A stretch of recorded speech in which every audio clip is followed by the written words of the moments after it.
You being a doctor ఇప్పుడు ఈ medication చూశారు. సో ఈ ఏన్షియంట్ మెడిసిన్ని మీరు ఎక్స్పీరియన్స్ అవుతున్న మోడర్న్ మెడిసిన్ని ఈ రెండు మీరు కంపేర్ చేసి చూస్తే మీకు ఏమనిపిస్తుంది? నేను కొన్ని ఎక్స్రేస్ చూసాను.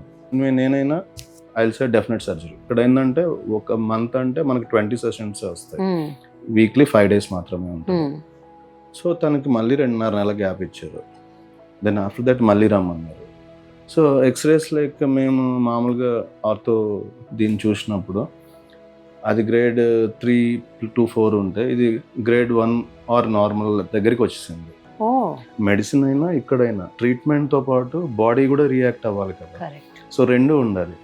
రియాక్ట్ అవ్వని బాడీకి ఎంత చేసినా వేస్ట్. అండ్ ఇంకొకటి కన్సల్టేషన్ వచ్చిన వాళ్ళల్లో నేను ఛాన్సార్లు మేడం అడుగుతాను, మేము ఏంటి మేము అలా పంపించారు, మిమ్మల్ని నమ్ముకున్నాం, దూరం నుంచి వచ్చారు కదా అంటే నో ట్రీట్మెంట్ అనేస్తారు సింపుల్గా. కొంతమందికి అవసరం లేదంటారు, కొంతమందికి ఉపయోగపడదు, టైం వేస్ట్ అని చెప్తారు. 2-3 బలవంతాన అడిగి 4-5 సార్లు వాళ్ళు అడిగారని బతిలాడడం కూడా జరిగింది. నాకు ఇలానే కావాలి, నేను బాగా అయిపోవాలనుకున్న వాళ్ళకి చెప్పేటప్పుడు వినేంత సరెండర్నెస్ కూడా ఉండాలండి. అది మీరు ఎప్పుడు అదే సరెండర్నెస్ లేకపోతే చేసి ఉపయోగం లేదు.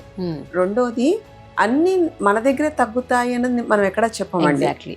ఎందుకంటే if they put their effort, universe will be showing some way to them.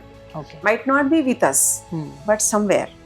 But అది అక్కడ నా ఇంటర్ఫీరెన్స్ అక్కర్లేదు అనుకున్న దగ్గర నేను నా వెంట్రుక వాసి అంతా కూడా పక్కకు ముందు జరగనండి. సో అలాగా జరగకుండా పంపేసిన కేసెస్ వాళ్ళకి బాధ అనిపించిన కొన్నాళ్ళ తర్వాత మళ్ళీ వాళ్ళు వస్తారు, అంటే ఇంకేమైనా చేయొచ్చా, ఇంకేమైనా చూడొచ్చా అని. కొన్నింటికి అప్పుడు చెప్తాను, మీరు 1 month లేదా 2 months ఈ స్ట్రిక్ట్ డిసిప్లిన్లో ఉండి అప్పుడు కనిపించండి. మస్కులోస్కెలిటల్ డిజార్డర్స్ అన్ని మన స్వయంకృత అపరాధాలు. రొటీన్లో మనం సరిగ్గా చేయకపోవడం వల్ల వచ్చేవి. చేయాల్సింది చేయొచ్చు కదా ఫస్ట్.